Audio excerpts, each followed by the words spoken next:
Si nosotros esperamos que la inteligencia artificial tenga un 100% de éxito con ciertas cosas, para empezar a adoptarla, digo, se nos va a escapar realmente una oportunidad de mejorar significativa. ¿No? O sea, la transformación cultural es ineludible con esto. Es algo que atraviesa la forma en la que se hacen las cosas y por ende atraviesa a la gente. Entonces, nosotros, uno de los desafíos que vemos, que vos lo mencionaste, es justamente cómo implica ahorrarte 5 minutos de las distintas tareas a lo largo de tu día, al final del día implica cambiar tus hábitos. Si vos ves las estadísticas a nivel mundial, el 5% de gente en el mundo que utiliza una vez por mes alguna de las soluciones gratis de AI. No es una cuestión solo de el pibe que tiene 30 años y está haciendo una carrera corporativa o la startup que hace tal cosa, sino es una cuestión social. Es transversal. Es diferente al programador que va a haber el año que viene a lo que era hace 5 años. Va a mutar. Es así, va a mutar. Hasta acá hablamos mucho de la IA para generar eficiencia, pero ¿qué otros usos puede tener la IA? Algo que vamos a ver ahora también es empresas cada vez más chicas, más compactas, que no necesitan esas capas y capas y capas. Un gran tema que yo veo de los desafíos que tienen las empresas y las organizaciones es los procesos los tenés que repensar para realmente capitalizar la inteligencia artificial. El cambio cultural es mucho más fuerte de lo que muchas empresas creen y eso se subestima muchas veces. Fíjate de qué va lo que está pasando, desde tu lugar, con el acceso a la herramienta que tenés, probalo y fíjate cómo te interpela, cómo interpela lo que estás haciendo.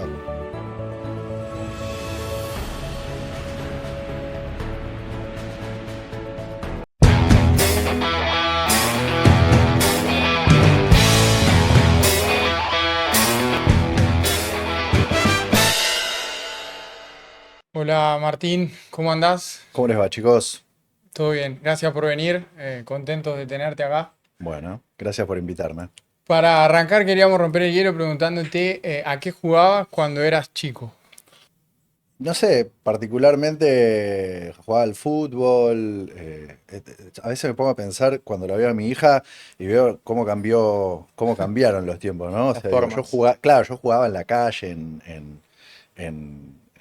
potreaba, ¿no? O sea, iba y hoy en día para mí es impensado, incluso Claro. más chica que mi hija tiene 17 años y andaba bastante libre, jugaba en la calle, jugaba a la pelota, jugaba las cosas que creo que jugábamos todos los de mi generación los que llegamos a Totalmente vivir antes analógico. de que exista internet, ¿no? O Claro. sea, o los celulares, cosas Espectacular. comunes, ¿viste? Muy Fútbol y bueno. Excelente. demás. Martín, si tenés que decirnos cuál es tu superpoder más humano a día de hoy.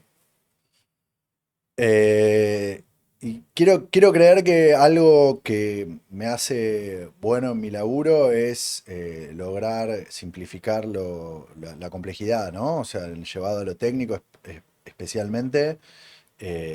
A veces nosotros nos enfrentamos a desafíos que es tratar de traducir múltiples veces un problema y es saltar de la capa de un negocio que no es el nuestro Claro. y llegar hasta la capa de tecnología que es nuestro negocio y en el medio tenés siete abstracciones diferentes y 7 interlocutores que te explican y cada uno su agregado en esa cadena de valor. Y digo, y yo a veces me tengo que dar vuelta en Microsoft, por ejemplo, hoy que trabajo en Microsoft, y explicar, che, este cliente necesita esto por esto, y Esa navegar esa traducción. complejidad creo que es algo que me sale bien. Superpoder es un montón, pero que me sale bastante natural. Espectacular. ¿Y cómo hablaste de tecnología? ¿Cómo fue tu relación con la tecnología? ¿Cómo empezó? No soy, tengo 44, aclaro como para aterrizar mi lugar en la historia. Digo, cuando yo estaba en cuarto, quinto grado, de la primaria, tuve mi Ujú. primer acercamiento a las computadoras, en el colegio en el que estaba, iba a un colegio del Estado, había un laboratorio de computación y mis viejos, nunca hablé ni siquiera por qué o cuál fue la motivación, porque para esa época era súper extraño, me regalaron una computadora que en ese momento no era como tener una licuadora en tu casa, era una cosa extraña. De hecho, me Extraño. acuerdo, en el lugar en el que la vendieron me enseñaron a manejarla, ¿no? Que para lo que eran las computadoras de ese momento y la abstracción de ese momento me enseñaron a programar. O sea, los Tremendo. primeros pasos porque vos hoy en día vos prendés una computadora y la computadora funciona. Claro. Antes vos tenías que hacer cosas para que la computadora cargue en primera instancia y vos puedas hacer algo, ¿no? Entonces, yo tenía, no sé, menos de 10 años, y entre mi exposición a un laboratorio de computación en una escuela del Estado y la computadora que me regalaron mis viejos, y autodidactamente offline, porque no existía el online de, No bueno, había dónde googleo, preguntar. chequeo online cómo se hace esto, era otro de los medios, era comprabas revistas de nicho, era en esa época, Claro. era, no sé, la PC User, me acuerdo más adelante, pero previo a eso había revistas ni siquiera nacionales, española, que una vez cada X meses, si tenías suerte, encontrabas una con un CD-ROM más adelante también, antes ni eso, disquetes, y era replicar lo que te explicaban y tratar de hacer que funcione, y si no funcionaba, no sé, le preguntabas a alguien, pero Qué era bárbaro. todo es muy analógico lo que estoy describiendo, ¿no? O Totalmente. sea, Sí, sí, sí. siento que es otra Otra dimensión, realidad. pero fue lo que me tocó Así navegar a mí empezó en ese todo. momento, claro. Así era todo Así en empezó esa todo. época. Martín, comentabas sobre tu hija. ¿Cuál es la relación de ella que más se doble clic con la tecnología? Bueno, Miranda tiene 7 años, y es, yo creo que la exposición que tiene a la tecnología es algo que veo muy común también en la gente que trabaja en tecnología. Muy controlada, ¿no? O sea, no, como que uno esperaría, bueno, la piba, como yo trabajo en tecnología, voy a estar todo el tiempo rodeándola y dándole acceso Claro. irrestricto a la tecnología, y en realidad creo que justamente porque trabajo de eso y quizás tengo un grado de conciencia de algunas cosas mayores que el que consume más de forma inocente, es que hay ciertas cosas que no tengo claro cuál va a ser el devenir, entonces soy súper cauteloso porque hay cosas que es un camino de ida. Mm. ¿Entendés? Si Ujú. yo decidiera liberar el acceso a pantallas, no es algo que vos puedes hacer y de repente le decís, che, no, y Desligar. ahora ya no más porque me di cuenta que te está haciendo. ¿No? Entonces, es algo que yo prefiero retardar y ver cómo es la manera, todo súper supervisado. Ella tiene acceso a inteligencia artificial de diferentes maneras, pero de forma muy, muy supervisada. De hecho, a veces yo uso varias tecnologías, uso ChatGPT de OpenAI, uso también Gemini, uso Claude, uso casi Todo. todo lo que anda dando vueltas para diferentes cosas. Y de repente, no sé, me pregunta cosas que no sé la respuesta, y en lugar de mandarle fruta, le pregunto a la AI o le enseño a ella a preguntarle. eh, pero no tiene acceso irrestricto a la tecnología. Bien. De hecho, estoy viendo cómo se van dando ciertas regulaciones en el mundo, y creo que me va dando la razón lo que veo que pasa en el mundo. No sé si vieron que aparecieron muchas regulaciones no sé, en Nueva Zelanda, en Australia, en Sí, España, para niños. restringiendo un poco el uso de redes sociales, que obvio ella ni siquiera está, lo cual es bueno, porque creo que nació justo en un momento en el que, para cuando ya llegue el momento en el que no pueda retardar más esa decisión, ya va a estar mucho más normalizado, Va a haber creo otra yo. conciencia, ¿no? Para mí sí, para mí Ujú. sí. La gran batalla es en qué momento, claro, en qué momento, no sé, le soltás un celular. Claro. Ponele, Ujú. porque sea necesario comunicarte con ella para darle libertad, pero no sé, hasta pensé en comprar un celular de los que son más analógicos, que solo para hablar por Podés llamar teléfono. nomás. Exactamente. Solo para Total. hablar por teléfono, porque digo, para mí el factor clave es el acceso a internet irrestricto, y las redes sociales Ujú. es complejo, ¿no? Ujú. Ujú. Entonces no sé la respuesta, chicos, la verdad, pero digo, les cuento mi experiencia como padre. Espectacular. Así lo navego. A la noche leemos un cuento, le digo a la AI, inventate un cuento, o ella le pregunta algo del sistema solar, y le contesta, y como que se da ese juego y ese intercambio que es súper natural para ella, porque ella sí es nativa súper digital, y Claro. todo lo que está 100%. pasando lo ve natural. El Ujú. decir, el hablarle a un dispositivo y que se prenda y se apague una luz, lo ve como algo súper natural. No sabe que detrás yo tuve que hacer un montón de cosas para configurarlo, para que eso ande y Claro. que tenga conectividad, pero ella usa lenguaje natural y pide cosas y las cosas ocurren, ¿no? O sea, la Claro. tecnología creo que tiene un poco ese devenir. Se va cada vez más, bueno, tiene que ver con el nombre de su podcast, pero se va invisibilizando de alguna manera. Ujú. Y es algo que es totalmente obicua la experiencia. Los Uno no se da límites, claro. cuenta y está ahí, ¿no? O sea, Qué está bueno. ahí cuando vos pedís algo, aparecen las cosas. Tremendo. Gracias por compartir esa historia tan Gracias. personal. Creo que es inspirador también y que es algo que todos estamos y probablemente los que son padres lo están viviendo. Así que gracias por compartir. Y nos metemos ahora sí en tecnología y un poco decías, ella le pregunta, por ahí se ve que hay mucha gente que todavía, o sea, gente grande en todo el mundo que está utilizando la IA más como el estilo de Google, tipo, si tengo una duda, le pregunto. Y obviamente que, sobre todo en el mundo organizacional, la revolución de IA viene a traer capacidades mucho más amplias. Por ejemplo, el concepto de crear un copiloto, que la IA sea tu copiloto, o hacer agentes de IA. Para introducirnos, ¿nos puedes contar qué es un copiloto, qué es un agente y la Sí. diferencia entre ellos? Bueno, a ver, la inteligencia artificial, primero, es un concepto que si bien ahora están en los últimos años como muy en la mesa, creo que es importante decir que es una práctica que lleva décadas de Claro. existencia, ¿no? Cualquiera que haya estudiado tecnología y que haya hecho una carrera en sistemas, tuvo alguna aproximación a modelos de regresión lineal, a diferentes temas técnicos que hacen a cómo funciona la inteligencia Ujú. artificial. ¿Qué ocurrió con el advenimiento de la inteligencia artificial generativa? Las barreras de entrada bajaron fuerte, No. porque ¿qué hace la inteligencia artificial generativa? Te permite operar contra la AI, contra las computadoras, utilizando tu, tu- Lenguaje tu natural. forma, tu forma de hablar. El lenguaje natural es eso, ¿no? O sea, cuando un programador programa en un lenguaje específico, tiene que llevar la lógica a un lenguaje específico para que la máquina lo entienda. Lo que está pasando es, sube la capa de abstracción y ya nosotros directamente podemos interpelar a las máquinas y decirle, che, necesito esto y que la máquina te responda con un resultado. Ese resultado es cada vez más pulido, cada vez más sofisticado y cada vez más asertivo.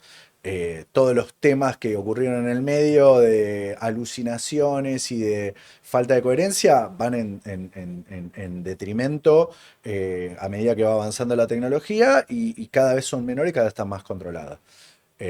Dentro de este espacio aparecen los modelos de lenguaje, los grandes modelos de lenguaje sobre todo, que le dan visibilidad a soluciones como ChatGPT, que es una de las soluciones primeras que aparece y se come toda la atención del mundo en 2 segundos por mostrar cómo funcionaba un modelo de lenguaje, GPT 3.5 en ese momento, pero era una experiencia puramente conversacional. Entonces yo le pregunto algo, el modelo me contesta. Pregunto algo, el modelo le contesta. Pregunto algo, el modelo le contesta. Detrás de eso hay un modelo de lenguaje. Ujú. Está bien, pero la forma de interactuar es simplemente esa. Más allá de que vos detrás podías meterle más matices y que quizás no solo chequee la información que tiene el modelo como parte de su entrenamiento, sino que también consulte fuentes externas y que la experiencia sea más nutrida, que no sea solo lo que el modelo sabe. En el medio esto evoluciona, aparecen los enfoques agénticos, el enfoque agéntico usa de fondo y en el corazón de la solución un modelo de lenguaje, grande o pequeño, pero aparte tiene acceso a otros matices que le permiten hacer más cosas.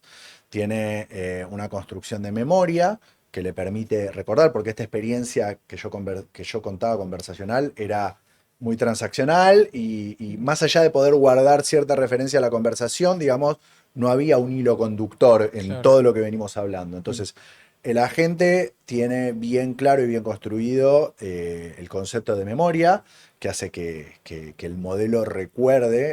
El recuerdo no es más que es una contextualización de todo lo que vos hablaste y le pediste, Ujú. eso es Ni esencial, más ni menos, ¿no? súper clave para que el Claro. modelo te responda bien, porque cuando el modelo te responde mal, muchas veces es por cómo le preguntamos o por falta de contexto, no le di el contexto adecuado. Entonces el modelo al final del día lo que hace es tratar de predecir la próxima palabra en base a ese contexto que vos le vas dando, ¿no? Y básicamente el enfoque agéntico tiene el concepto de memoria, el corazón con el modelo de lenguaje y herramientas que puede invocar y que puede utilizar para llevar adelante un pedido, por ejemplo. Entonces, esto es tan simple como decir, una herramienta puede ser mi correo electrónico personal, y que yo desarrolle un agente que pueda acceder a mi correo y, utilizando el contexto que yo le di, responder un email o leerme un email o mi calendario como una parte extendida del correo, y decirme qué reuniones tengo hoy, y que me mueva una reunión, y que me modifique una reunión, o que le mande un email a alguien, ¿no? O sea, hay un grado de interactividad mayor que es intrínseco a los enfoques agénticos. ¿Por qué cambia esto? Porque básicamente se hace un uso mucho más eficiente de los modelos de lenguaje. Ya no es solamente una experiencia conversacional, sino que yo le puedo pedir que accione, que haga cosas, que haga uso de esas herramientas y de ese contexto que tiene en la memoria para llevar adelante un objetivo. Eso puede hacerse enteramente de forma autónoma, con todo lo que eso implica, o que vos le digas que te vaya pidiendo permiso a medida que va avanzando, o incluso que yo le vaya diciendo cuál es el siguiente paso, ¿no? Ha habido una explosión, sobre todo en las últimas semanas, de esto con OpenClaw. Fue espectacular, digo, yo lo probé un montón. De forma súper segura, porque también me di cuenta, y de nuevo, ¿no? Como lo que hablábamos antes, es cuando uno no trabaja en tecnología, quizás vos decís, che, esto es buenísimo, espectacular, quiero ponerlo a trabajar en mi empresa, y le das las llaves del reino sin darte cuenta que es una herramienta súper poderosa, pero que al mismo tiempo el devenir negativo puede ser muy negativo. Totalmente. Si realmente no tenés los cuidados adecuados, ¿no? Hablando de OpenClaw, para quien de repente todavía no está en ese contexto, Sí. contanos, porque es un caso Es muy espectacular. OpenClaw es un proyecto open source de orquestación de agentes, básicamente. ¿Qué quiere decir esto? ¿Qué es orquestación de agentes? Es que yo pueda entrar a una consola, configurar un par de cuestiones para que justamente tenga acceso a las herramientas que yo quiera, a los modelos de inteligencia artificial que son el motor de los agentes, y lo ponga a hacer cosas. Y lo que sorprendió un poco al mundo es lo bien que anda, ¿no? O sea, porque quizás hay mucho de la propuesta de valor de la inteligencia artificial que, si no tenés las herramientas correctas, que muchas veces son pagas, que requieren un tipo de licenciamiento específico y demás, la experiencia es un poco más difícil de hacerla tangible, de entender el valor que propone.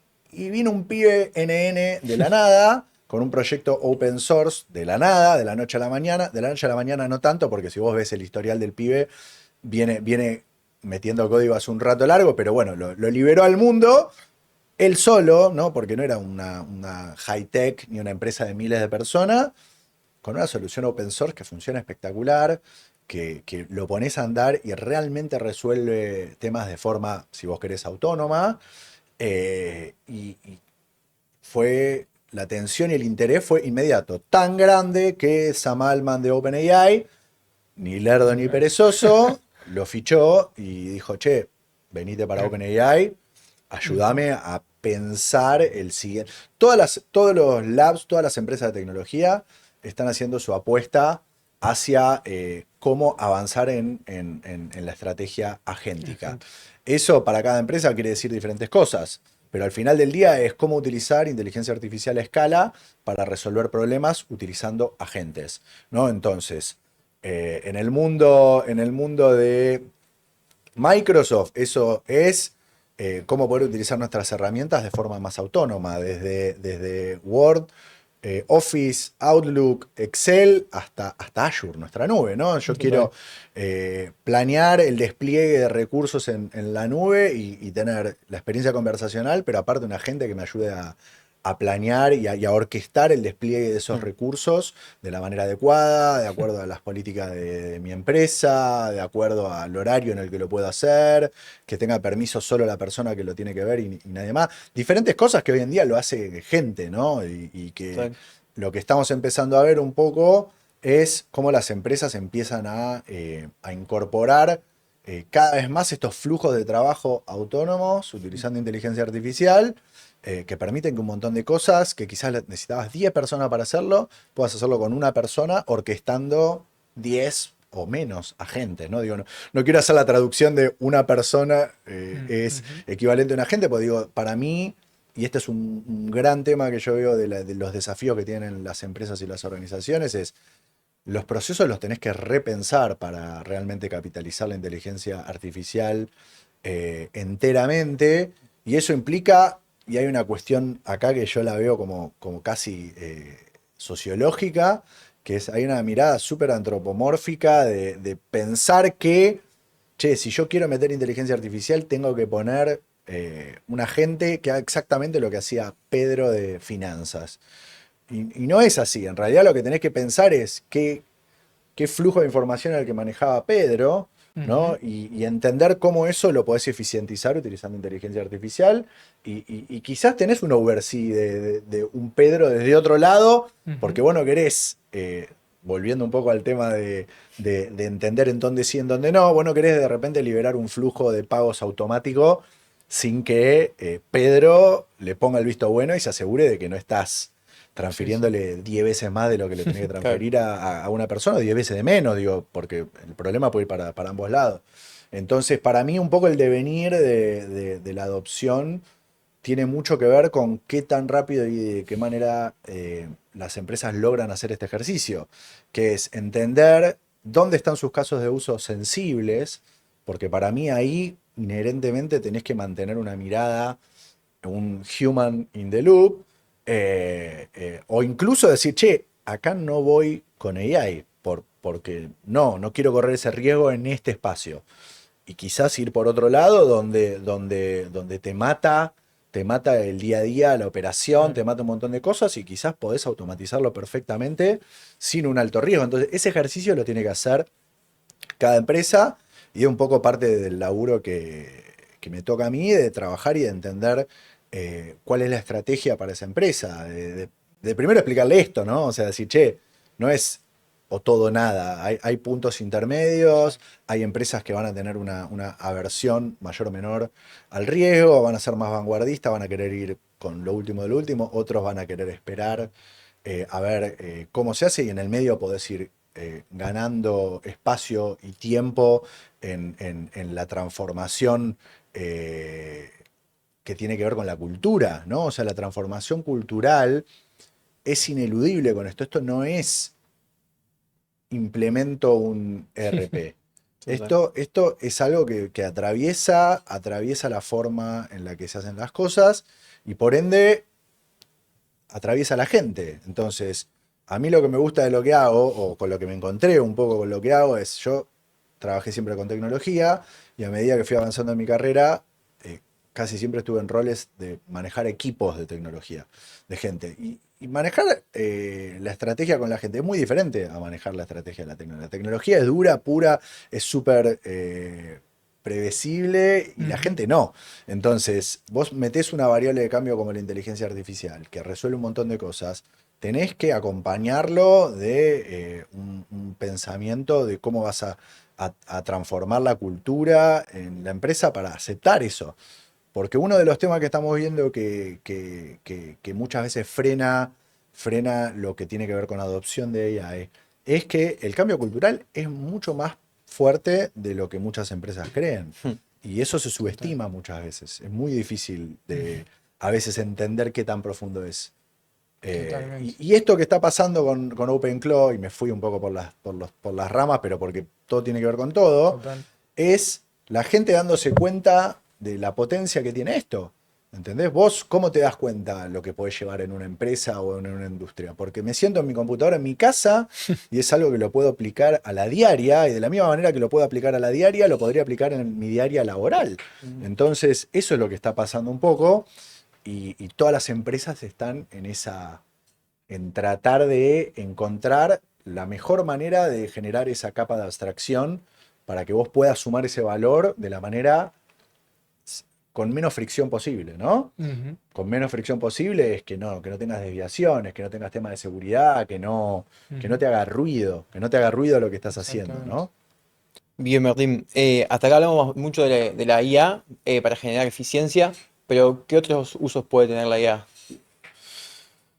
Yo desde el día cero siento que, bueno, eficiencia es, sí, sí, eficiencia es algo, para mí es un transversal que aplica al mundo, ¿no? Si nosotros liberamos al mundo de un montón de las fricciones que el mundo analógico trae, inherentemente todo va a ser mejor. Si yo, en lugar de tener que ir a un lugar y planear, pongo el tema de banco porque es como el típico, a nadie, salvo al que quizás trabaja en un banco y con perdón de los bancos, digo, a nadie le gusta ir al banco a tener que hacer un trámite y comerte una hora de una cola y todo. Digo, si yo libero ese proceso de toda la fricción y lo hago totalmente fluido y yo puedo resolverlo sacando mi teléfono y hablándole y diciéndole, che, necesito esto y que me lo resuelva, digo, mi relación con el banco va a ser mejor, probablemente yo haga más cosas con el banco, le genere Claro. un mayor rédito a ellos y ellos a mí, y digo, y todo fluye. Y esto aplica a todas las industrias. Ahora, mirando esto con un prisma un poco más social, de cómo creo que la tecnología indefectiblemente tiene que sumar para beneficio de la humanidad, yo creo que hay dos grandes espacios, que son los que yo siempre uso de ejemplo, porque los que veo más vulnerados y que más universalizados deberían estar y menos lo están, que tiene que ver con educación y con salud. ¿No? Y probablemente sean las dos verticales más difíciles para incorporar inteligencia artificial, justamente porque si vos tuviese que agarrar la sociedad con una mirada macro y decir casos de uso sensibles, vos dirías educación y salud. ¿Por Lo qué? primero que Porque agarrás. nadie quiere poner un modelo de inteligencia artificial, Claro. enseñarle a un pibe algo, si no está 100% seguro Ujú. de que eso va a fluir bien y va a ser correcto y no va a tener ninguna alucinación y no le va a enseñar mal. Por otro lado, la doble vara moral que tenemos, no somos igual de exhaustivos en cómo nosotros ponderamos a quién sentamos a ser un educador. Digo, Claro. pues vos Ujú. tenés educadores buenos, educadores malos, vos tenés médicos buenos y médicos malos, tenés diagnósticos buenos y diagnósticos malos. El humano es súper perfectible. Ahora, si nosotros esperamos que la inteligencia artificial tenga un 100% de éxito con ciertas cosas, para empezar a adoptarla, digo, se nos va a escapar realmente una oportunidad de mejorar significativa. Y en ese espacio yo creo que la sociedad está digiriendo ese concepto y los experimentos y cada vez tener un mayor grado de asertividad en cómo la AI mejora las cosas, va haciendo que cada vez haya más apertura a hacerlo. Y de repente es una mezcla de eficiencia más general con eficiencia aterrizada específicamente en una industria. Entonces, si yo tengo que sacar un turno con un médico, yo no quiero tener que llamar por teléfono, ni quiero tener que hablar con alguien, quiero poder resolverlo de manera fácil. ¿Por qué? Porque quiero poder ir al médico lo más rápido posible para que me vean, para que potencialmente me detecten algo y me puedan ayudar.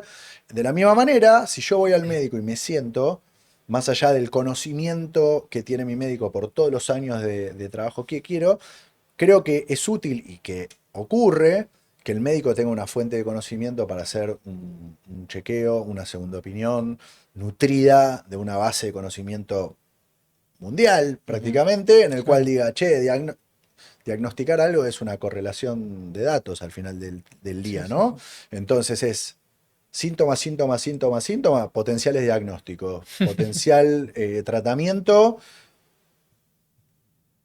Valídelo, señor doctor, Exactamente. y deme esa mirada. Ese ejercicio yo creo que eso es lo que está ocurriendo ahora. Vas a tener un médico que va a estar más abierto, que va a estar más expuesto a eso, un médico que hace 40 años que lo hace y que está más cerca del retiro que de ponerse a analizar un método vanguardista de hacer las cosas. Pero digo, en esos dos espacios, mismo ejemplo con educación, una maestra que quizás para armar una currícula tenía que estar un mes sentada haciéndolo y que hoy en día puede armar 8 versiones con AI y decir, che, cuál es mejor e iterar sobre esa y sacarlo mucho más rápido. ¿Entendés? O sea, el objetivo es ese. Ujú. Eventualmente, a donde el miedo es por el estadio final, en el Mm. cual vos ya no tenés una persona en el medio y quizás el proceso se automatizó totalmente. ¿Cómo va a devenir eso?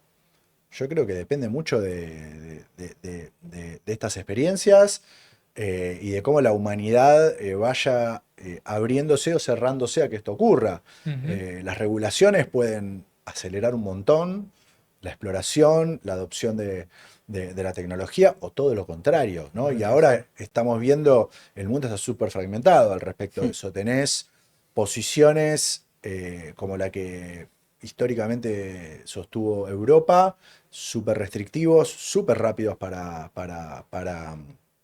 regular, que en algún punto yo creo que claramente le jugó en contra, es una opinión personal, ¿no? Digo, pero le jugó en contra en términos de poder tener el nivel de innovación que querrían tener, Ujú. porque fueron más restrictivos de lo que Ujú. quizás correspondía. Otros te pueden decir, che, el grado de restricción fue el correcto para esta sociedad, para este momento. Al mismo tiempo tenés a Estados Unidos y a Mm. China yendo a 300.000 Sacándose los kilómetros por ojos. hora en términos de vamos para adelante, Ujú. que también tiene otros riesgos eso Ujú. también, ¿no? Sí. Entonces, yo creo que no hay una única respuesta de cuál es el potencial de venir de las cosas. Incluso va a depender mucho en qué parte del mundo estés parado para entender a qué acceso a qué tenés y qué podés hacer.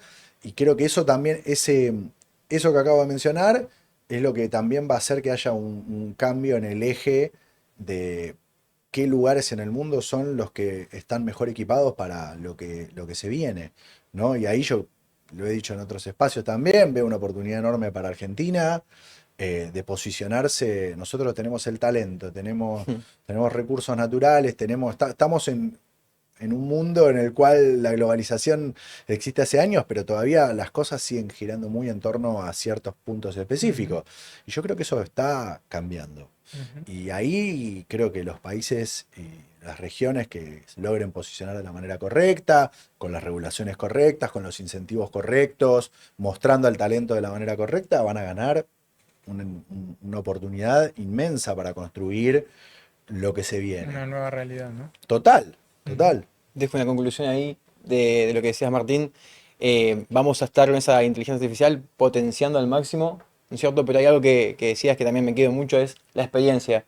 Las experiencias son intransferibles y ese médico, en ese caso, va a tener la posibilidad de tener toda esa experiencia que tuvo durante toda su vida y encima también una herramienta que lo ayude a potenciar mucho más su nivel. Así que me quedo con esa conclusión. Totalmente. El copiloto, ustedes hablaban antes del copiloto, esa mirada, ese uso bien claro de la AI que hay hoy en día, que es el del copiloto, eh, es un acelerador. No, Total. no, viene justamente a acercarte a una herramienta espectacular, pero el piloto sos vos. Ujú. Entonces, ¿cuándo lo usás? ¿Cuándo lo invocás? ¿Qué aceptás de lo que te está diciendo Ujú. o Ujú. no? Es fundamental, pero inequívocamente salís de esa experiencia más nutrido que si no la tuvieses, eso no hay duda.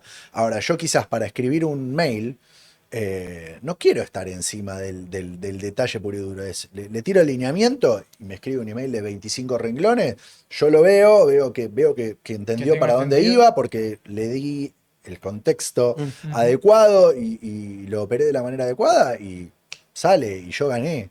Ujú. ¿Viste? También está esto también es súper interesante y nos pasa mucho en los casos de productividad personal, cuando de repente tenés que posicionar el valor del AI a un ejecutivo en una empresa que, como en todas las empresas, se tiene que dar vuelta y hablar con el CFO y decir, che, yo quiero hacer esto porque esto me va a ayudar a ganar esto. Bueno, productividad personal. La productividad personal es un agregado de ganarle 5 minutos a la Tarea. diaria, tarea por tarea.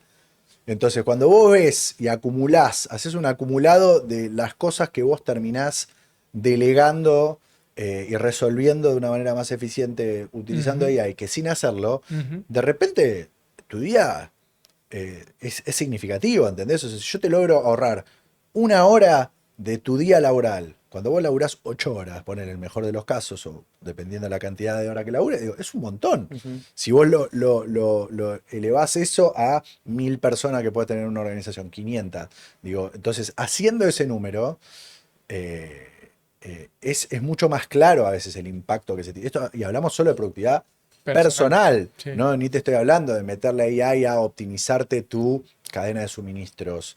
Eh, lo que sea, cuál sea el problema core que podés tener en tu industria, Ujú. y que la AI te puede ayudar a eficientizarlo. Me agarro eso que mencionás porque decías que el desafío principalmente es cultural hoy, ¿no? En un momento de transición en donde veníamos con una realidad, empezó a cambiar y estamos en la licuadora donde todo el tiempo está cambiando y hay que surfear esa ola. Y nosotros, uno de los desafíos que vemos, que vos lo mencionaste, es justamente cómo implica ahorrarte 5 minutos de las distintas tareas a lo largo de tu día, al final del día implica cambiar tus hábitos personales y colectivos y con lo que eso representa en cuanto a desafío, ¿no? ¿Qué otros desafíos culturales o cómo ves esto que decías que está sucediendo en las empresas y cómo abordarlos o qué recomendar de repente a líderes que están en esa transformación cultural asociada a la adopción de IA? Sí. A ver, yo no solo a líderes, lo digo en general. Yo lo que veo mucho es gente que habla de AI y no lo usó en su vida. Si vos ves las estadísticas a nivel mundial, nosotros pensamos que la AI está en el momento álgido en el que mañana vamos a tener un presidente De IA. generado por inteligencia artificial. Y la realidad es que la estadística te dice que vos tenés un grado incipiente a marginal de adopción a nivel mundial. Vos tenés un 5% de gente en el mundo que utiliza una vez por mes alguna de las soluciones gratis de AI que muchas de las cosas más potentes que vos podés hacer, no lo podés hacer con la versión Claro. gratuita Ujú. de las soluciones todavía. Eh, y tenés un menos de un 1% de gente que paga los servicios premium que vos podés utilizar. En un mundo que tenés 8.000 billones de personas, ¿no? O sea, 8.000 millones Sí, de sí. personas. Nosotros tenemos varios estudios de eso que están buenos, que hace Microsoft y que trata de entender cuáles son las variables que frenan la adopción. Obviamente estamos hablando de soluciones digitales, entonces vos tenés que tener electricidad, tenés que tener acceso a una conexión a internet más o menos Estable. funcional, y ya eso te deja casi la mitad del globo fuera de la ecuación. Vos tenés 5.000 millones de personas que no tienen acceso ni a internet, ni a electricidad. Entonces, volviendo un poco a los puntos de, digo, vivimos en un mundo muy asimétrico todavía y creo que estamos lejos de tener acceso a todo eso. A que realmente se democratice el uso como todos querríamos. Mi primer consejo para la gente es usen todo lo que se pueda usar para entender cómo funciona. Digo, yo creo que nada te pone en una posición de mayor, eh, de mayor fragilidad que no entender cómo funciona algo, ¿no? O sea, digo, para la gente que trabaja en tecnología es medio como la forma de operar natural, el querer entender cómo funciona algo, porque digo, es el pensamiento científico que te mete, el chip que te meten en cualquier Claro. carrera de tecnología, es así. Eh, Creo que eso tiene que pasar a ser un común en el inconsciente colectivo y que operemos un poco más así.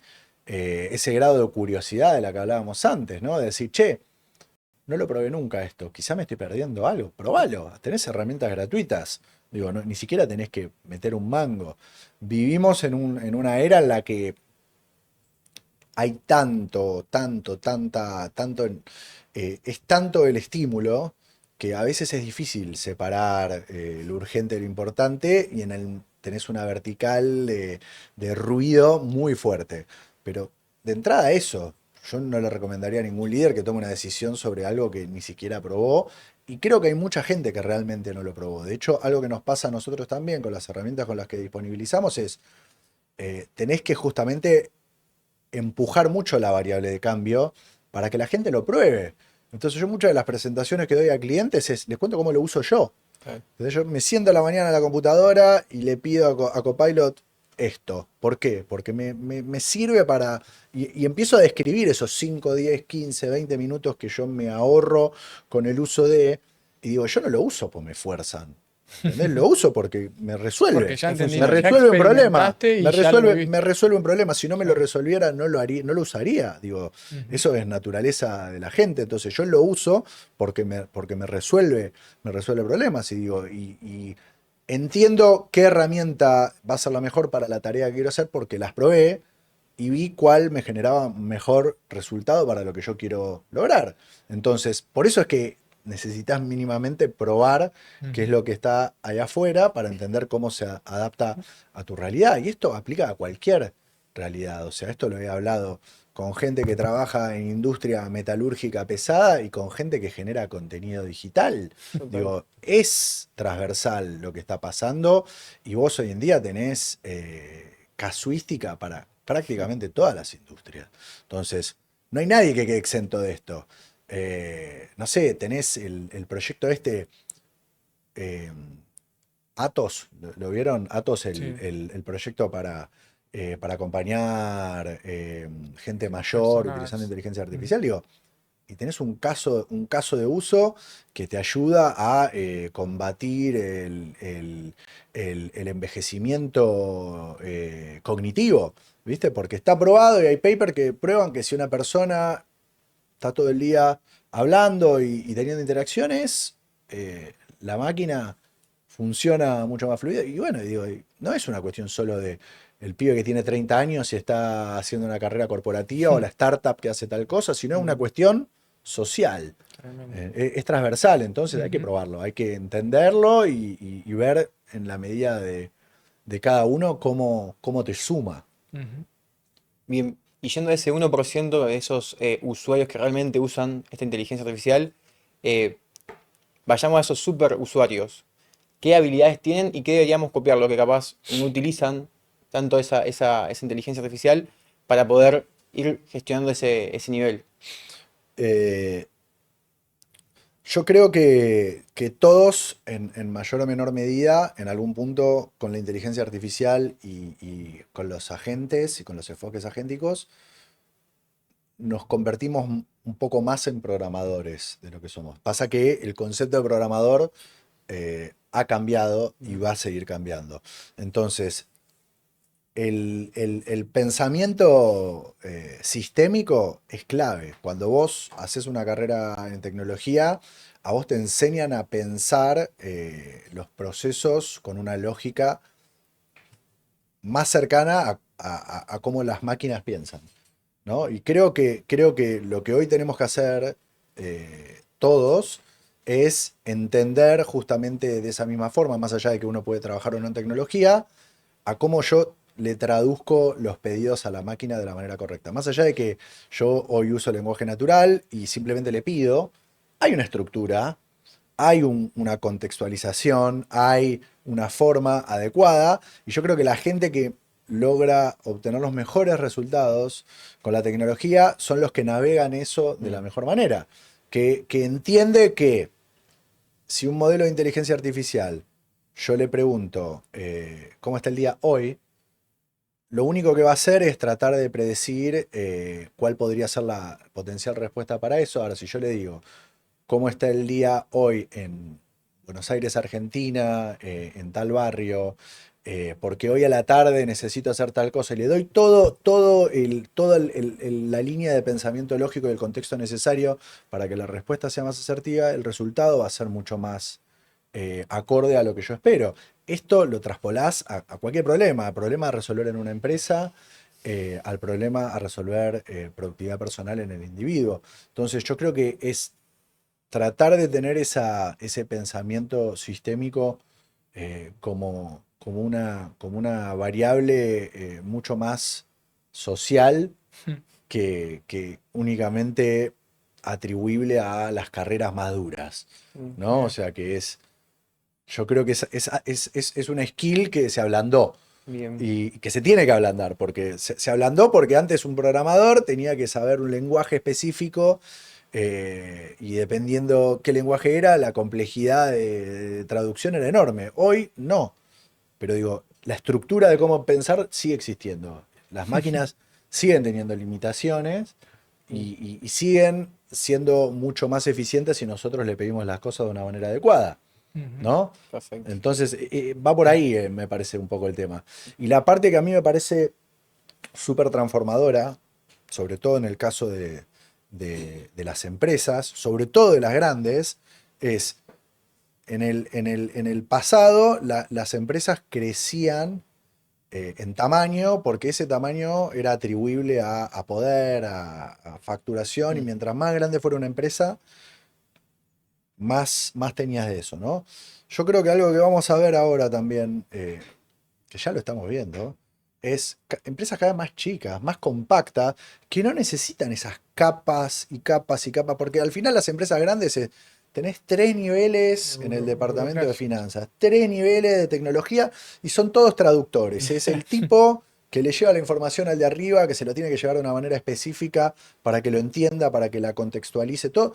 Y esos flujos de llevo y traigo y demás cada vez van a estar más automatizados, Ujú. más aterrizados en el uso de inteligencia artificial, bien ejecutada, que te va a permitir tener organizaciones mucho más compactas, que tengan el mismo impacto que una empresa de cientos o miles de personas, pero que de repente somos nosotros tres que nos sentamos y pensamos en esos flujos de laburo para llevarlo adelante de una manera mucho más automática, ¿no? Utilizando la tecnología para Ujú, nutrirte ujú. de ese ida y vuelta de una manera mucho más virtuosa.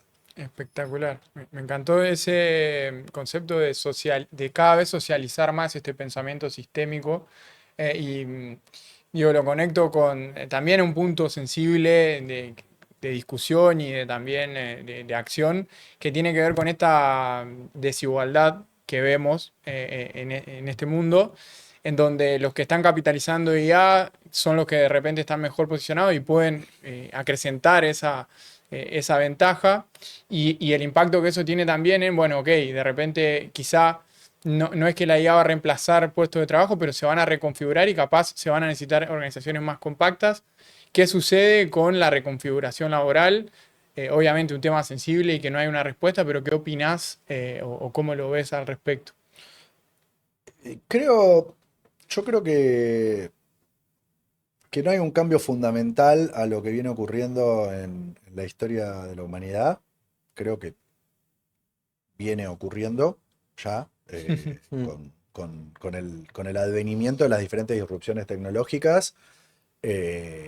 Viene ocurriendo, ¿no? O sea, solo que nosotros a veces tenemos solo la memoria eh, es más corta, ¿no? O sea, es como yo solo veo lo que me afectó durante el momento en el que existí. Pero digo, pongo siempre los mismos ejemplos porque para mí son los más representativos. Digo, la imprenta cambió la forma en la que transmitimos conocimiento y reconfiguró la manera en la que generábamos y Ujú, compartíamos ese conocimiento. La electricidad reventó la forma en la que nosotros generábamos productos y servicios y la reconfiguró totalmente. Siempre para bien, ¿no? Digo, creo que siempre para poder atender nuevas necesidades de la sociedad. Con la inteligencia artificial yo creo que va a pasar lo mismo. Eh, Está pasando lo mismo. El rol del programador, ya ahora se habla de meses, ni siquiera se habla de años, o sea, vos lo tenés al CEO de Anthropic, que es uno de los labs que viene generando una de las mayores disrupciones con Cloud Code, es espectacular. Y se habla de, bueno, el proceso de ingeniería de software de punta a punta. Obviamente ellos también a veces le meten un poco de IVA de pimienta. al asunto, pero digo, yo he usado estas soluciones y es increíble realmente lo que podés hacer. Digo, y uno no sabe, no puede predecir el futuro, pero puedes ver la trayectoria. Digo, no son 12 meses, son 2 años, 3 años. Ponele 5 porque, no sé, pasa algo, viene Ujú. otra, no que no venga otra pandemia, por favor, pero pasa algo que de repente detiene al mundo, digo, es inminente. Digo, porque es la trayectoria que viene llevando. Los modelos son cada vez más potentes, cada vez el resultado es más robusto, cada vez está más libre de errores, cada vez necesitas menos tener a alguien que esté mirando que lo que se produce es correcto. Cada vez son más los bloques del proceso que te resuelve de forma autónoma. Digo. Entonces, en algún momento va a ser bloque, bloque, bloque, autónomo 100%. Va a pasar con todas las profesiones. Cada vez vas a tener más al médico que se da vuelta y hace un chequeo, consulta contra una base curada, regulada y auditada que le permite al médico tener un chequeo, un diagnóstico mucho más asertivo, hasta que esté más en el día a día, quizás hacer un chequeo directamente vos contra la inteligencia artificial, contra una fuente de datos homologada de la manera correcta y que eso de repente te abra la puerta a que gente que antes no tenía acceso a un médico tenga acceso a una respuesta. Porque digo, es muy lindo hablar de regulaciones, pero en el medio hay gente que quizás no tiene acceso a, ¿no? O sea, no tiene acceso a nada. Entonces yo digo, ¿cuán peor es que vos tengas acceso a algo que es mejorable versus no tenerlo? ¿No? Por eso siempre hablo de educación y de salud, porque digo, nadie en el mundo te va a negar que son dos de los derechos que creo que vas a encontrar mayor cantidad de gente que esté de acuerdo en que te dice, esto tiene que ser universal, un derecho universal, no puede haber nadie que no tenga acceso a salud o educación. De la misma manera, son las dos cosas más vulneradas en el mundo. Sí, tremendo. Por toda la simetría que hablamos. Entonces yo digo, para mí la inteligencia artificial tiene una oportunidad ahí de traer soluciones reales. Es mucho más realista pensar en eso que pensar que yo voy a tener médicos humanos suficientes para abastecer esa demanda y esa necesidad en el futuro. Digo, si no ocurrió en 1000 años de historia de la medicina, digo, ¿por qué va a pasar ahora? Digo, no funcionamos así. Entonces, la manera en la que nosotros tenemos que escalar el cubrir esas necesidades claramente va por otro lado. Yo creo que la inteligencia artificial tiene muchas respuestas a eso y eso va a empezar a permear en la humanidad. Eso es lo que yo siento. No va a pasar de la noche a la mañana. Ahora, si vos tenés una actividad que es absolutamente transaccional y súper plausible a ser automatizada, digo, esa actividad probablemente cambie drásticamente.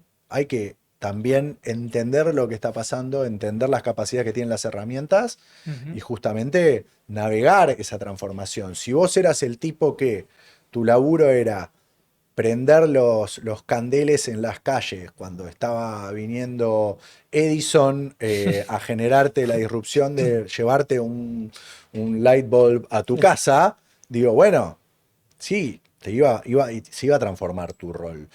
Que vos podés ser el tipo que tenga que cambiar la bombilla de luz, no hay duda. Digo, hay una transformación en el medio y creo que estamos todos en ese momento de entender cómo nos toca lo que está pasando. Los que estamos en ese 1% que quizás nos metemos más a fondo con la variable de disrupción, bueno, y probablemente estemos más cerca de entender el potencial y eso nos permita tener un poco más de claridad hacia dónde vamos. Por eso mi recomendación es, fíjate de qué va lo que está pasando. Desde tu lugar, con el acceso a la herramienta que tenés, probalo. Probalo y fíjate cómo te interpela, cómo interpela lo que estás haciendo. Claro. Che, yo escritura creativa. Bueno, fíjate, jugá con... Porque digo, no hay una cuestión de reemplazo, también hay una cuestión de... Vos lo podés utilizar como un input, lo podés utilizar como un copiloto, no es o lo hace la AI o lo hago yo. Yo creo que hay cosas para las que la humanidad, la gente es espectacularmente buena y cosas para las que las máquinas son espectacularmente buenas. Si mi actividad está orientada 100% a cosas que las máquinas pueden hacer mejor que yo, probablemente sea la variable de ajuste de ese cambio. Ahora, no hay duda de que los humanos tenemos un lugar en la sociedad que suma valor. La cosa es entender cómo nos enfocamos en eso y no en la transaccionalidad que definitivamente va a eventualmente ser reemplazada, ¿no? O sea, algunas cosas sí, otras no. Algo que leía gracioso el otro día era como una nueva ola que evoca a aprender oficios bien artesanales de todo lo que sea trabajo manual y demás. Es algo que, digo, si a mí me preguntabas hace un par de años, yo te decía un programador, no, el programador, digo, tiene la lógica y todo, digo, es muy difícil que esto se repita. Hoy en día es es la vertical que más afectada está por todo lo que está pasando. ¿Va a dejar de haber programadores? No, pero digo, es diferente al programador que va a haber el año que viene a lo que era hace 5 años. Va a mutar. Es así, va a mutar. Y el programador que no lo vea y siga desarrollando como se desarrollaba hace un par de años, lo sentás al lado de uno que sepa navegar el uso de estas herramientas y no va a tener chance en términos de productividad, en términos de el valor que genero. Porque incluso, algo que yo veo es, en los casos en los que el resultado no es ideal, la iteración con AI hace que vos produzcas mucho más rápido. Incluso, o sea, porque tu proceso es diferente, ¿no? O sea, volvemos al tema de, no es que yo quiero sentarme y decirle, necesito que me generes esta solución digital y el modelo me la va a generar de una. Hay un proceso de iteración, hay un proceso en refinar lo que yo pido y en entender en base al output dónde tengo que ajustar algo, pero digo, definitivamente lo saco, el resultado final, bueno y aprobado y ya iterado, lo saco mucho más rápido que si yo lo hubiese hecho tradicionalmente. Entonces ahí hay una discusión que está ocurriendo y tenés gente que opina por un lado y gente que opina por el otro. Como sociedad, creo que nunca en la historia de la humanidad logramos ponernos de acuerdo con un tema 100% al minuto cero. Entonces, esto no es menor. Totalmente. Bueno, camino al final, algo que está explícito y también intrínseco en lo que mencionás es también encontrar cada uno en qué es bueno cada uno y qué le gusta a cada uno para poder poner esa originalidad y que es lo que al final del día te va a diferenciar en cuanto humano en una sociedad. Y para eso nosotros insistimos mucho en la importancia del autoconocimiento. Entonces, para cerrar, nos vamos a meter en algunas preguntas más personales de vuelta. ¿Cómo te llevas vos con el autoconocimiento, Martín, en el mundo personal, en el mundo profesional y qué te trajo eso, ¿no? Eh, es profunda. Eh, yo creo que a veces me sorprendo a mí mismo de cómo reacciono ante ciertas cosas, para bien y para mal. Trato de conocerme, ¿no? Pero a veces la exposición a experiencias me demuestra que a veces no me conozco. Eh, Me gusta mucho experimentar, digo, me gusta experimentar cosas para entender. No soy alguien que trata de cerrar la cabeza a, no, eso no me gusta. Digo, yo si te digo que algo no me gusta, pues lo probé y algo Claro. no me cierra, ¿no? Entonces, creo que esa cultura de experimentación que a mí me gusta que se fomente también desde el punto de vista profesional y yo mismo lo tomo desde el punto de vista profesional, es algo que lo llevo también a nivel personal. Creo que es muy importante conocerse y muchas veces no nos conocemos. A mí lo que me funciona es eso, ¿no? O sea, es exponerme a cosas y en base a eso sacar conclusiones y después amplifico. Es refuerzo Es lo que... positivo en mi Exacto. caso, ¿no? O sea, es lo que me gusta y bueno, vamos por más, o sea, y probemos más y exploremos. Y, y vieron esos árboles que es como que cuando entras en una categoría, de repente se te abren 7 opciones dentro de esa familia de cosas. Para mí me pasa mucho con eso, no sé, de repente, bueno, me gusta viajar. Bueno, armemos proyecto.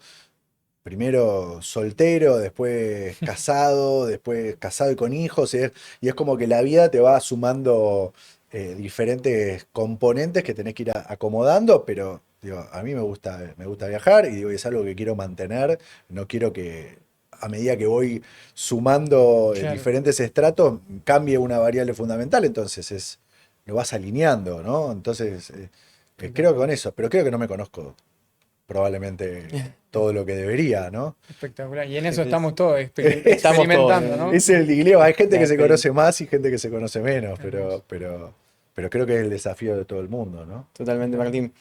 Algo que estuvo muy presente en esta hermosa charla fue la curiosidad. Tenemos ahí unas cartas que están dadas vueltas. Te vamos a pedir que saques dos y nos comentes qué te tocaron, si quieres mostrar la cámara.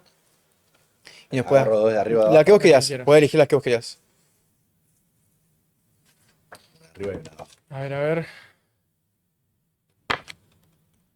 El testigo de tu evolución. El testigo de tu Bueno. evolución.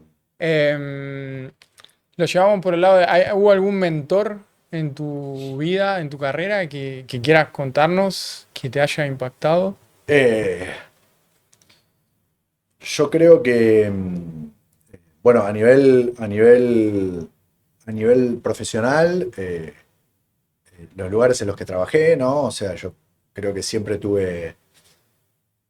Yo nunca fui alguien de estar poco tiempo en un trabajo, digo, sí tengo que estar cómodo, ¿no? Entonces, para mí, digo, las relaciones con jefes y con pares fue siempre algo súper importante, porque digo, es con la gente con la que te nutrís y digo, nunca sentí el laburo como algo súper transaccional y que entras y salís, entonces creo que en todos los lugares en los que laburé, siempre, sobre todo en los que estuve más tiempo, ¿no? O sea, trabajé en 3 empresas a lo largo de mi carrera, durante periodos de entre 7 y 8 años, ¿no? Y casi siempre reportándole a la misma persona, con el grupo en mayor o menor medida, pero siempre con el grupo. Digo, y para mí eso, no quiero dar un nombre específico porque sería Claro, injusto, pero digo, por algo uno se queda, ¿no? O Ujú. sea, para mí las acciones a veces tienen más peso que lo que uno dice, y es yo, en mi vida, digo, cuando me quedé a laburar en un lugar, es por algo, es porque encontraba esa sinergia. Esa sinergia, para mí es muy importante tener un jefe que te ayude a crecer, pares que te ayuden a entender también por dónde va, y si manejas un equipo, tener un equipo que lo mismo también, ¿no? O sea, ujú, que si el equipo crece, vos crecés, y creo que va por ahí, ¿no?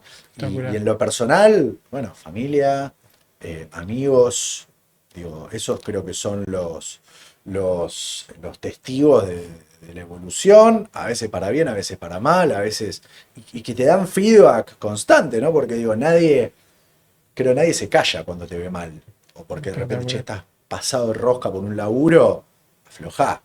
Ese feedback derecho de que vos después te tenés que dar vuelta y ver qué hacer con eso. Ujú, O tenés que estar más en este lugar y no estás, ¿viste? A sí, sí. veces la demanda son señales, ¿no? Entonces Ujú. creo que amigos, familia, pareja, hijos, ¿no? Mm. También esa parte es súper para mí. Mi nena tiene 7 años, Miranda, y es súper transformador porque los nenes no están sujetos a la misma lógica de los adultos, no tienen los mismos pruritos. Si te tienen que decir algo, te lo dicen. Y a veces los pibes te dicen cosas que están buenísimas y que te llenan el corazón de amor y a veces te destruyen. No porque lo quisieron hacer, sino porque te dijeron algo que pensaban y vos no te Claro, diste una cuenta. carencia. Y es feedback, como decía antes, La realidad. del que duele, ¿viste? Y te dejan pensando. Pero digo, yo creo que es para bien. Espectacular. Siempre que uno haga las cosas de corazón y porque quiere generar algo positivo, lo escucha y lo toma. Después, Ujú, si vos decidís no hacer nada con eso, total. bueno, no va a ir bien, probablemente, ¿no? Ujú. Pero bueno, eso. Qué bueno. Y la Gracias. segunda, Y la segunda, me gusta esta, el el momento momento, el impostor. momento del impostor. Eh, yo tengo como una personalidad rara con eso, ¿no? Porque digo, yo soy muy, me considero, no tengo temas de inseguridad, nada, digo, yo soy muy seguro de mí mismo, a veces demasiado, lo digo yo y me lo han dicho otros, digo, es una forma de ser, ¿no? O sea, hay gente que es todo lo contrario, hay gente que es en el medio. A mí me pasa eso, lo que no quita que no tenga a veces el síndrome del impostor. Yo me gustan los desafíos, me gusta explorar, como comentaba antes, y a veces uno se mete en desafíos que son grandes eh, dentro de un contexto en el cual uno tiene que orquestar una vida compleja, profesional, personal, como padre, como todo eso al mismo tiempo. Y a veces te agarran esos desafíos, esos baches mentales que vos decís, che, estoy para Esto esto, es para esto. estoy preparado. Y yo, la verdad es que yo digo que sí, y después, Y después veo. y después le voy cambiando la rueda al micro en el camino. Yo siempre digo, Excelente. es raro que yo, si no agarro algo es porque no quiero hacerlo, no porque no crea que lo pueda Claro. hacer, sino porque quizás es algo que no es para mí, quizás es algo que no puedo hacer y Ujú. ya lo veo con claridad, pero digo, cuando yo digo que sí, me mando y no tengo todas las variables resueltas. de las cosas. Digo, creo que eso está bueno, a veces no tanto, pero Es parte del, te del lleva a autoconocimiento. te lleva a lugares divertidos. Totalmente. Sin duda, digo, y a mí Espectacular. me gusta eso. Ujú. Digo, me gusta cierto grado de incertidumbre en el camino. No me gusta tener todo resuelto para decir que sí, porque si no, a muchas cosas la respuesta tendría que ser que no. Claro. ¿Entendés? Porque digo, muchas cosas. Te viene crudo y che, esto está ahí y 3 pasos más adelante no está resuelto. Va a depender de cómo hagas el paso 1 y el paso 2. Me pasa todo el tiempo. Digo, me pasa cuando cambio de laburo, me pasa cuando cambio de rol, me pasa cuando cambio de equipo. Creo que es parte del desafío. Para mí es algo bueno. Eso, es el síndrome del Esa impostor, sensación. es lo que te hace ser mejor. Mm. Darte cuenta de eso, digo, para mí es lo que a mí me da ese baño de humildad que me permite darme cuenta que hay cosas en las que tengo que trabajar más y reforzar más para ser exitoso en lo que quiera hacer. Digo, para mí es algo positivo y lo tomo como algo virtuoso, no es algo que me hace meterme en el caparazón y no accionar, ¿no? O sea, Espectacular. lo uso como un vehículo. Muy bueno. Bueno, nos encantaría quedarnos 3 horas más charlando, Sí. pero te tenemos que liberar para cerrar. ¿Hay algo que creas que es esencial, pero que es invisible a los ojos? Esencial, pero invisible a los ojos, tipo el Principito. Tipo el Exactamente. Principito. Yo creo que la curiosidad es algo que lo tenés o no lo tenés. Pero si no lo tenés, se fomenta, ¿no? Y yo creo que vivimos en un mundo en el que a mí me cuesta mucho creer que no haya aspectos de curioso que se puedan despertar en todo el mundo. Con lo loco que es el mundo que estamos viviendo, en el Claro. que la tecnología está en un momento de disrupción espectacular, en el que vos no sabés si de repente vas a tener autos autónomos el año que viene, robots metidos de repente en la diaria. Digo, un poco de curiosidad, o sea, vivir la vida como en piloto automático, me cuesta creer eso, ¿no? Entonces yo creo que en todo el mundo tiene algo de curiosidad, es solo una cuestión de abrir los ojos y de darse cuenta de que che, no te interesa saber más de qué te está pasando, un poco cómo te toca como ser humano, como padre, como profesional, como individuo, como lo que sea que hagas, digo, ¿no? O sea, yo creo que la curiosidad es lo que es el vehículo, el motor que nos mueve hoy en día y que de a poco se va desenmarañando, ¿no? O sea, hay un montón de este mundo que no entendemos todavía y que mientras más curiosos haya, más vamos a ir avanzando en eso. Espectacular. Martín, Muchísimas gracias. gracias. Muchas gracias por Por el tiempo. invitarme. A vos. Gracias, Martín.